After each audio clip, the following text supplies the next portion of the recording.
Back in news now from the fourth ODI between India and South Africa. A brilliant 71 of just 72 balls by the all-rounder JP Duminy parred South Africa to a competitive 265 for 7 in Port Elizabeth. Now, the Proteas had started the innings on a quiet mode with both the openers taking time before starting to score runs at the run rate moment.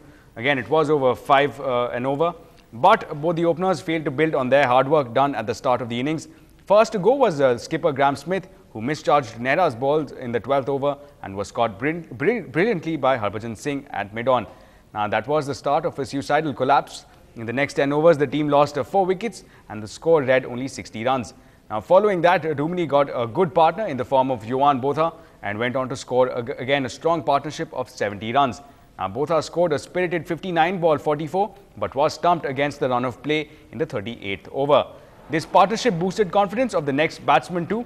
Duminy and Peterson shared a partnership of 54 runs for the 7th wicket before Peterson got run out unfortunately. Now, India started the chase with Parthiv Patel and Rohit Sharma opening the innings for the team. The score as we speak is just 1 run off just 1 over that has been bowled. And well, Chennai has a special visitor coming in, and we at NETV Hindu caught up with him first. Explorer Sir Robert Swan, who we know as the first person to walk both the North and the South Poles, is in town to speak with students about, again, spreading awareness about environmental issues. Now, ahead of the cycle rally tomorrow, he spoke exclusively to NDTV Hindu. Let's take a look. In 1992, you started on your 10-year environmental mission, and then you renewed it in 2002. And now you've been working closely with the youth. So, how do you think their response is in your experience? Are they conscientious about environmental concerns? Well, I think that young people today really are much more aware of the fact that we've got a bit of a problem. They're not stupid kids. Education is good in your great country, India. People are aware. But I think often what happens with young people is that they don't know what to do about the issue. So tomorrow I'm really looking forward to going and being with young people, just doing some practical stuff. We're going to bicycle down the beach. We're going to go to the beach, do some clean-up. It's just saying to young people that yes, it is a problem, but you can do something about it. It's action, not words, that count. All right, so are you going to be focusing specifically on concerns with regard to Chennai? It is a developing city. There are a lot of developmental projects on the way. So besides the usual problems of traffic, garbage disposal, there's also people getting displaced and problems regarding that. Will you be talking to them about that as well? I think that the young people I'll be talking to are fully aware of the problems of the city. We can't solve those problems overnight. People will always say, oh, well, you know, is it worth it? Is it the right thing to do? That happens globally to me, so I'm really used to it. But the point is that you've got to keep trying.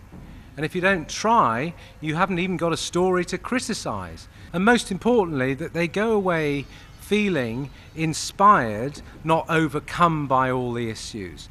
That if you don't like something, you can stand up and try and make a change. Young people today do not require any more information. They can press a button on a computer and get stacks of information about the situation. What they actually need is inspiration to bother to do something about it.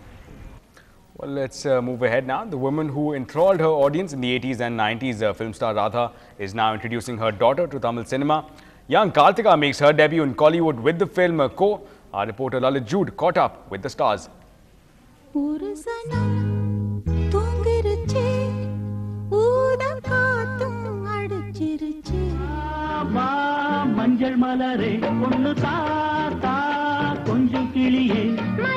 As a young heroine, she mesmerized audiences in the 1980s.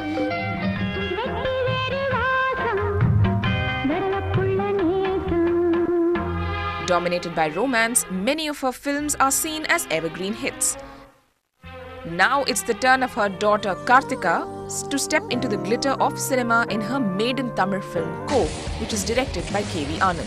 The film has been shot at exotic locations in China and Norway.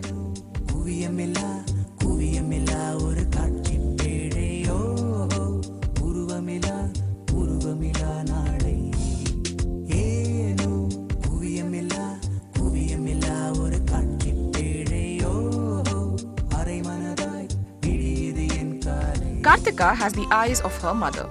She feels being her daughter puts her under pressure to perform like her, but she does not want to be compared. Even the comparison is actually very exciting for me, and I don't want to call it a comparison because it's very unfair. Radha's advice to her daughter is to pursue her studies and be a professional actor. இப்போ இருக்கிறவங்க talent இல்லைன்னு சொல்லலை, இப்போ இருக்கிறவங்க எல்லாருமே ரொம்ப டேலண்டான ஆளுங்க. அதனால் நீங்கள் படிப்பை மட்டும் விட்டுடாதீங்க, படிப்பையும் கண்டினியூ பண்ணி ஆக்டிங் ப்ரொஃபஷன் ஒரு ப்ரொஃபஷனாக வச்சுக்கோங்க. அதுக்கப்புறம் B normal. Kartika plays the challenging role of a journalist in Co. With the acting mantra acquired from Radha, she hopes to meet the expectations of the audience and establish herself in Kollywood. With Lalit Jude in Chennai, this is Sindhuja for NDTV Hindu. Well, as the weekend begins, new movies are hitting the theatres. Dhobi Ghat is one of them. It's hit the big screen. It is Kiran Rao's directorial debut. We leave you with these visuals and tunes from that release. Watch out for that, and thanks for watching.